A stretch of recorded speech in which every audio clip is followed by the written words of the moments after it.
Hello बच्चों, let's read out the question. The question says find the odd one out and the options are A. lecithin, B. trihydroxypropane, C. palmitic acid and D. concanavalin A. तो चलिए पढ़ते हैं हमारा की concept. यहाँ पे जो की कंसेप्ट होगा that will be are lipids. We know that कि जो हमारे बायोमोलिक्यूल होते हैं उनमें से one of the major category is lipid. ये जो लिपिड्स होते हैं ये carbon, hydrogen and little amount of oxygen containing biomolecules होते हैं।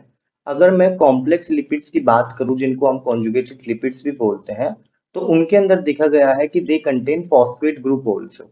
सो ऐसे लिपिड जिनके अंदर फॉस्फेट ग्रुप प्रेजेंट होता है, सो उन लिपिड्स को कहा जाता है फॉस्फोलिपिड्स।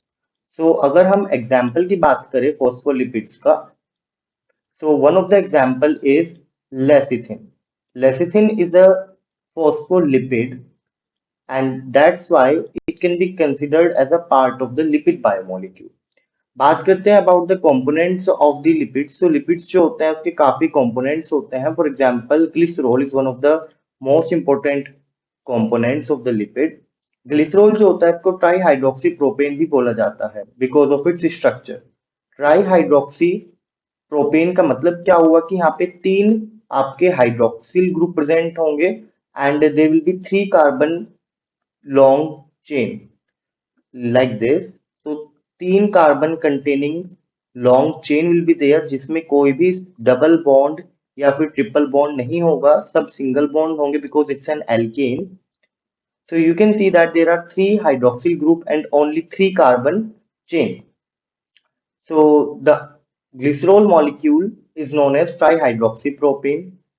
Then after that अगर हम other components की बात करें, so we have the fatty acids and glycerol molecule आपस में मिलके एक कंडेंसेशन रिएक्शन करते हैं and as a result ester bond बनेगा जो कि आपका क्या बनाता है, लिपिड मॉलिक्यूल जनरेट करता है। फैटी एसिड के बहुत सारे एग्जांपल्स होते हैं, for example palmitic acid,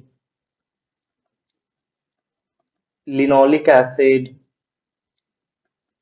and there are so many other examples also. Palmitic acid के बारे में अगर हम बात करें, तो पाल्मिटिक एसिड जो है उसका बेसिक स्ट्रक्चर ये होता है जिसमें टोटल हमारे 16 कार्बन देखने को मिलते हैं।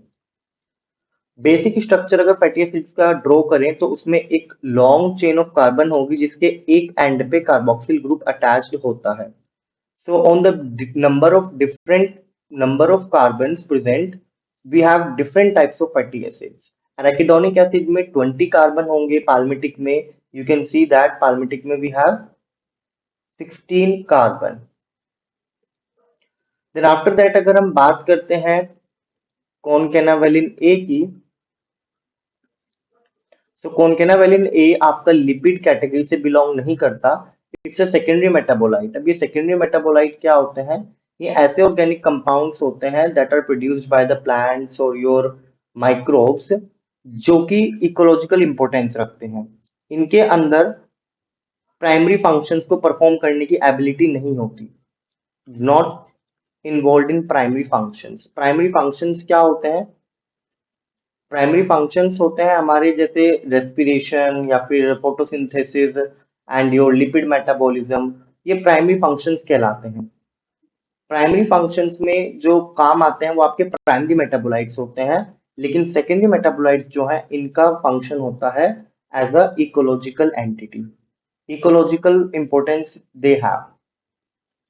For example, they can be used as drugs, toxins, alkaloid, and your herbicides, insecticides.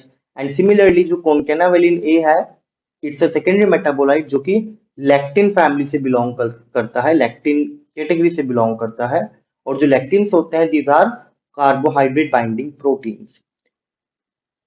So from the theory we can see that जो हमारा concanavalin A है, that is option number D है, it is the correct answer because lecithin, trihydroxypropane, palmitic acid तीनों के तीनों आपके lipid से related है, जबकि कॉन्केनावेलिन ए एक सेकेंडरी मेटाबोलाइट है। So correct option will be option number D. I hope you understood the concept. Thank you.